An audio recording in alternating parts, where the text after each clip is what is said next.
In the quiet comfort of my childhood home, where each creaking floorboard holds a memory, I stand frozen, grappling with the words that just shattered the stillness.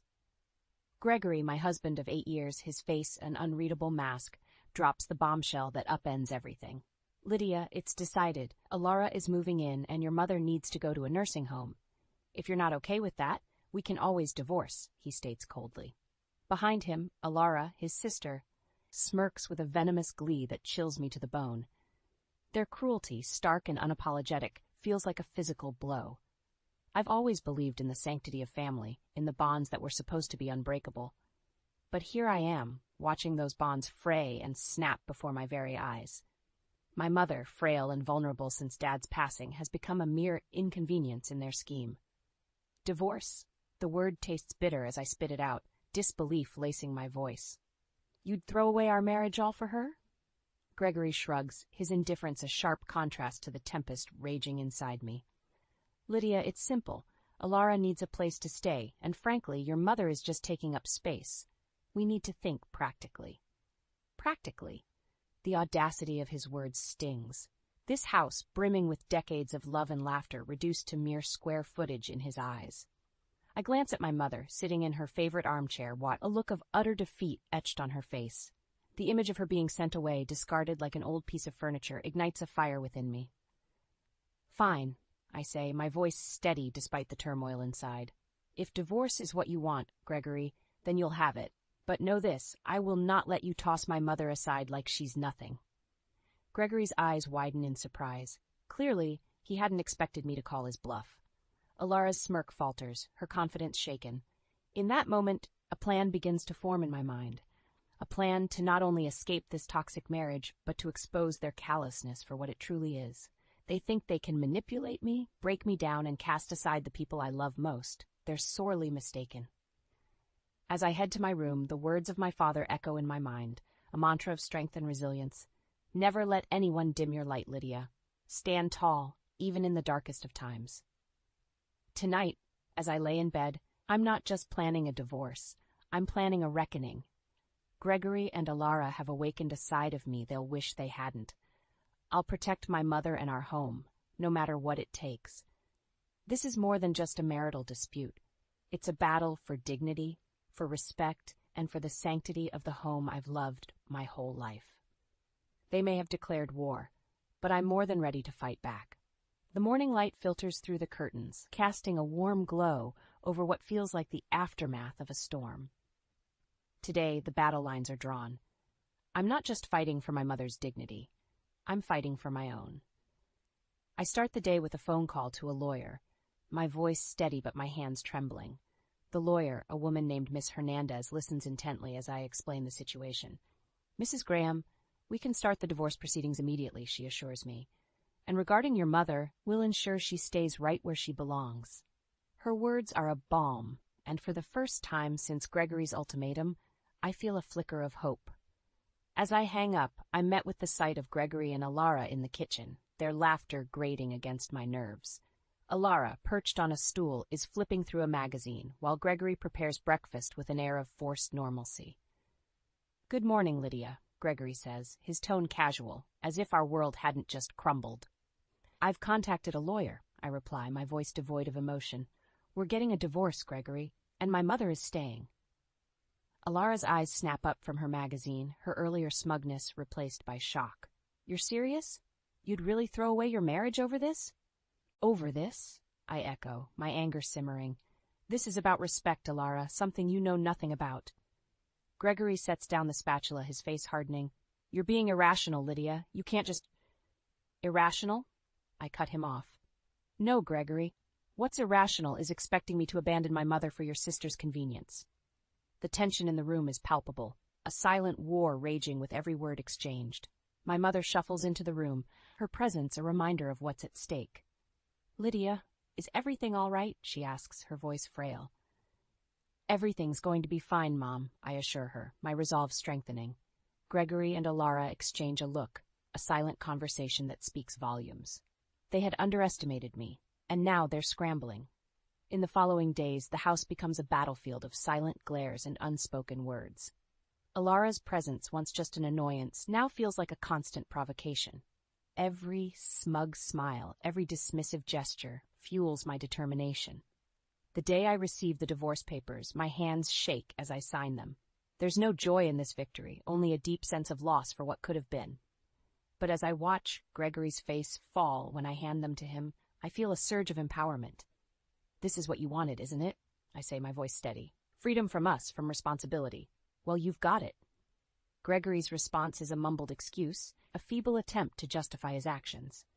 But I'm done listening. I'm done being the one who bends. As I retreat to my room, the reality of what I've set in motion hits me.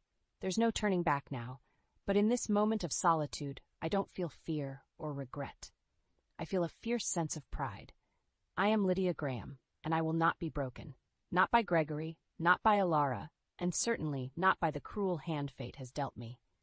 This is just the beginning. The real battle is yet to come, and I am ready for it. The days following the initiation of the divorce proceedings feel like navigating a minefield in what used to be my sanctuary.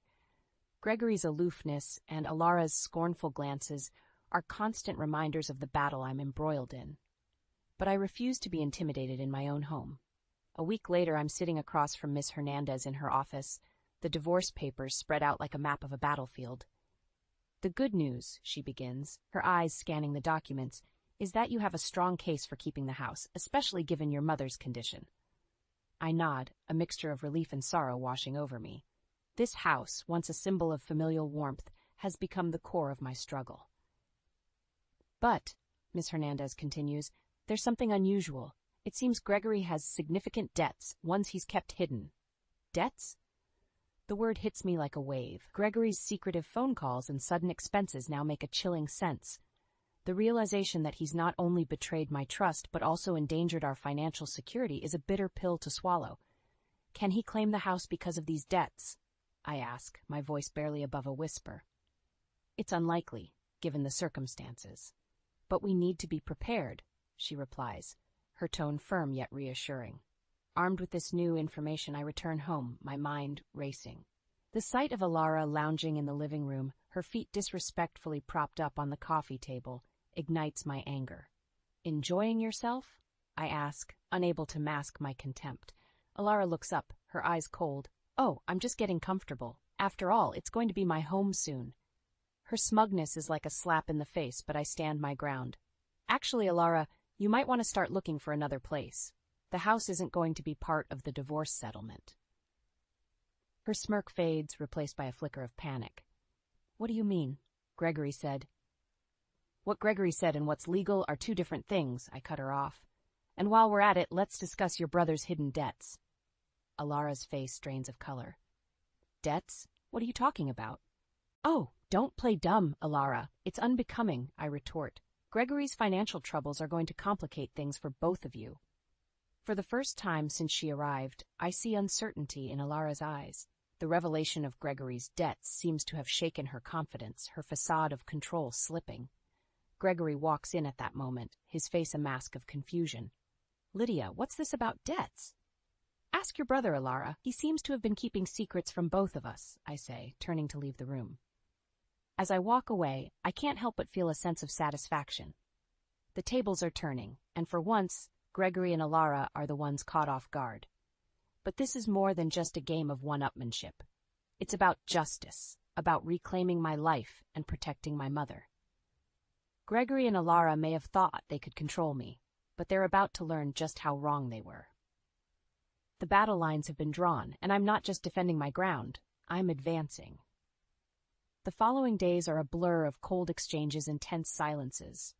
Gregory's once familiar presence now feels like an oppressive cloud hanging over the house. Alara, though visibly shaken by the revelation of the debts, clings to her disdainful attitude. But their veneer of confidence is cracking, and I intend to shatter it. One evening, a week after my meeting with Miss Hernandez, I receive an unexpected phone call. It's from Posey, my mother-in-law. Her voice, usually laced with subtle barbs, now trembles with unease. "Lydia, we need to talk. Can you come over?" she asks, a note of desperation in her tone. The next day, I find myself at Gregory's parents' house, a place I had once considered a second home. The door opens, and Posey stands there, her usual poise replaced by a nervous fidgeting. "What is it, Posey? Why the sudden need to talk?" I ask, stepping inside. In the living room, the air is thick with tension. Posey wrings her hands, a clear sign of her anxiety. "Lydia, we heard about the divorce and the debts. Gregory never told us." "Seems he didn't tell anyone," I reply, my words sharp. Posey sighs, the weight of her son's actions bearing down on her. "Lydia, please, is there any way this can be resolved without all this mess?" I can't help but feel a bitter satisfaction at her discomfort.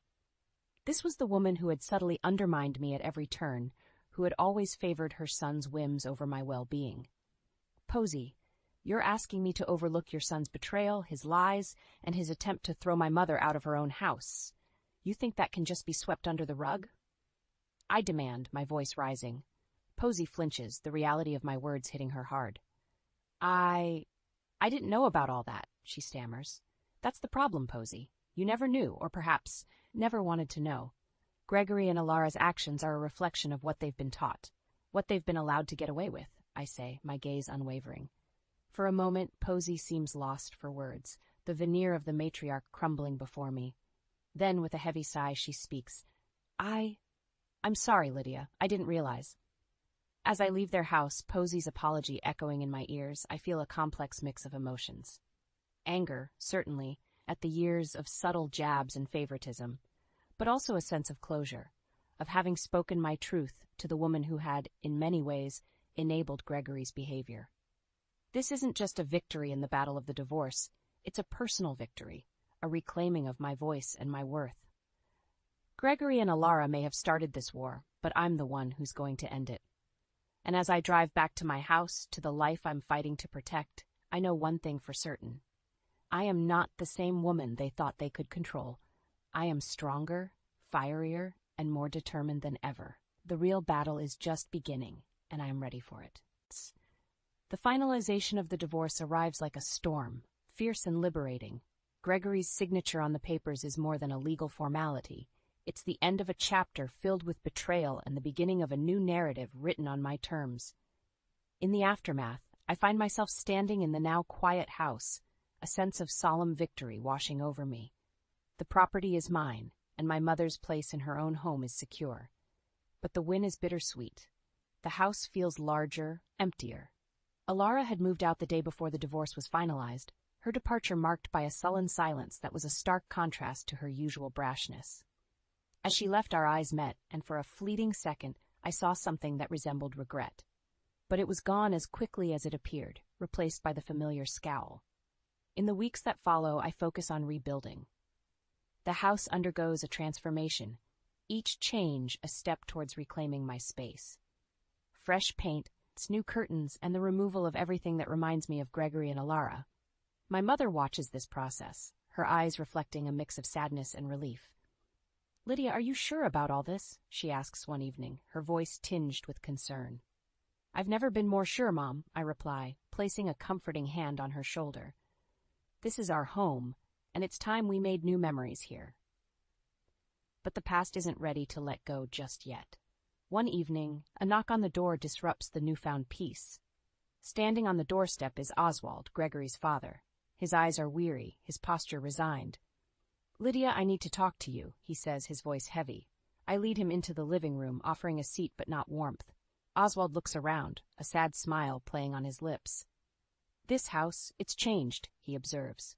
"It needed to," I respond, my tone neutral. Oswald nods, understanding the unspoken words. "Lydia, I'm here to apologize. For Gregory, for Alara, and for how we treated you and your mother." His apology, sincere as it may be, doesn't erase the pain. But it's a start, a small step towards healing. Oswald talks about Gregory, about his failures and mistakes, painting a picture of a man lost in his own shortcomings.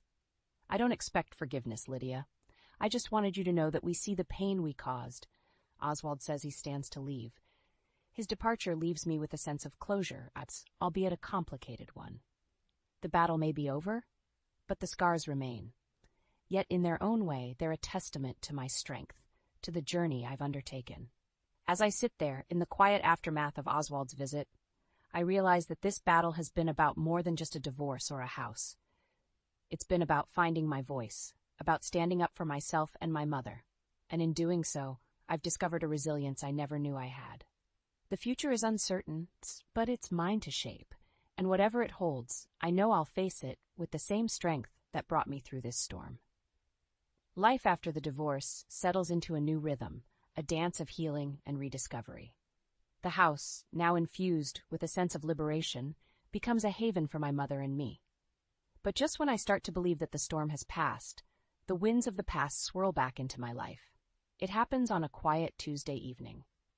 My phone rings, and Gregory's name flashes on the screen, a ghost from a chapter I had closed. I answer, curiosity piqued and defenses up. "Lydia, I need to talk to you."